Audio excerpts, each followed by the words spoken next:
generation, or what are you thinking of multinationals? If there were people that were developing products, for example, GlaxoSmithKline developing an inhaler, and the inhaler would only generate $400 million a year, it was too small. What would happen to your company if there was a community organization, a source of helping your company take that into the community, developing the product, developing the market, and then turning it back over to the company, so it was taking care of it and letting it grow up? Would that ever be something that Siemens would think about, letting a product go, and if we had a way to take good care of it?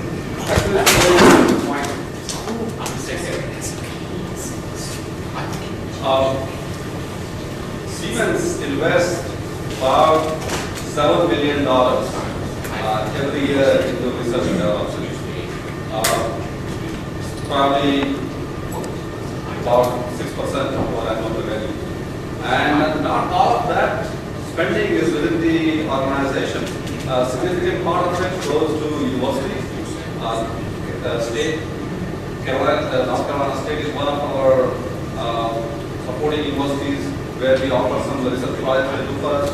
And then we go out also in the communities. For example, this year we sponsored a national science competition, and the students from middle and high school came up with projects.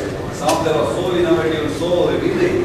Probably internally, if we were working on those ideas, would have costed us a fortune.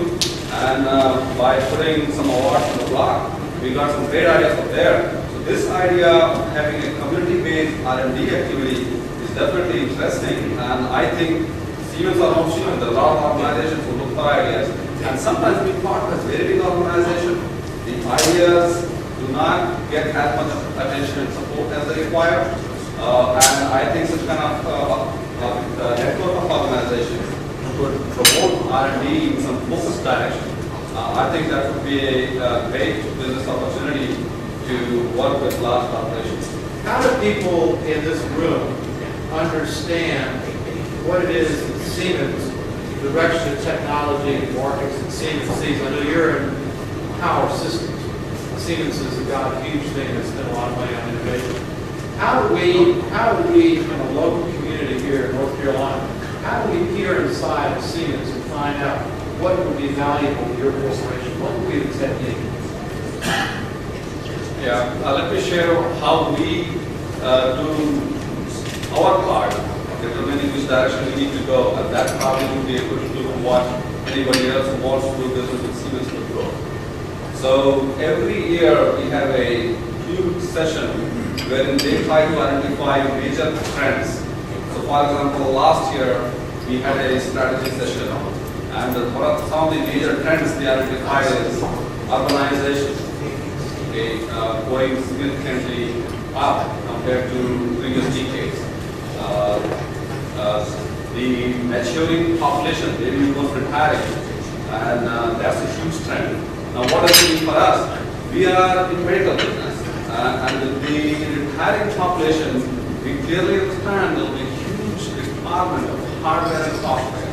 So the nature of the issues prevailing in the medical market, they also provide a significant indication as to the direction in which we need to develop our research base and come up with new products. So I would recommend the same way of identifying which direction to proceed. You look inside any large corporation like Siemens, try to see the trend, which direction they are heading. For example, some of the businesses we got out of. So if you are trying to work with Siemens for a telecom business, we said that's not the business we want to build our future on.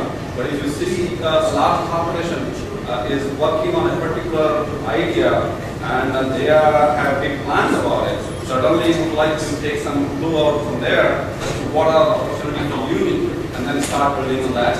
There's always some risk associated, but with a little bit of research and some good conversation with people who are knowledgeable in the field, I think one always gets us right. Being a large organization, so much of our knowledge base, we don't go right all the time. Probably 30% of our ideas were great, 70% of ideas don't. But I think that's something we keep in mind, and proceed on that basis, I think. That's a part. One of the collaborations, one of the flows of knowledge that I'm trying to create for the RTP Tech event is a backflow from the large corporations to the RTP Tech event, so that the large corporations know that they can come to a group like this and say to these folks, we've got these ideas, what can you do to help us? So we would act as a resource for the large corporations. What questions do you have? We've got a terrific opportunity here to ask Jay questions. What questions would you like to ask Jay about his corporation or the work that he does in technology and direction for global markets that you see? So we would like to ask a question. Tom, I make a comment. Early on this day, early on when we were starting out, we were going through a lot of different things.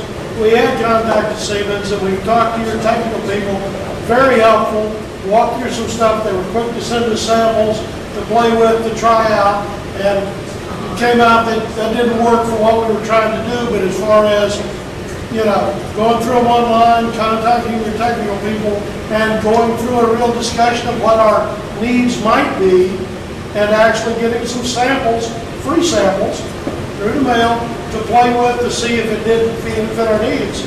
And I found that true of a lot of large companies. Generally, we as small businesses don't ask. We don't ferret it through. That needs to go both ways. Is that just what I'm saying? You were lucky. Yeah. I'm persistent. I'm persistent. Lucky Dave. I'm persistent. No, I'm kidding. Actually, providing the highest service for all organizations, and we all try to excel and continue to build on it.